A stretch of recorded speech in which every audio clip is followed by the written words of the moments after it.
Nima gap? Bu kimdir mendan so'rabdi, hech kimga yozib. Benzinning narxi qancha, benzinning narxi qancha deb.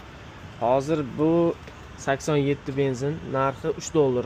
1 gallon $3. 1 gallon degani 4 litr. 4 litr benziningiz $3. Endi o'zlaringiz hisob kitob qilib, bu yo mahliyo qilib nima qilaverasizlar. Endi kodini aytmang. Okey. Go'zal ko'zlari dunyoda. Mana yerdan bitta opa zapravka olyapti. Kerak emas.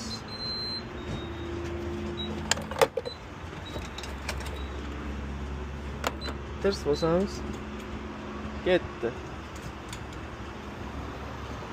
Suvda ichadi benzinni onasini ensin. Sizning mashincha normalmi? Oppoq krasavchik. Opajon mashina oldi. Semizligini qarang opam. Короче, 1 gallon zapravka $3 da. 1 gallon benzin $3. 1 gallon degani aytdim-ku, 4 litr. 4 litr benziningiz $3. 87 eng oxirgisi. Bu 87 o'zimizda O'zbekiston 90'i. Qachon muzikangdan seni. Короче, bir 20 yo $30 benzin olaman da. Nima gap?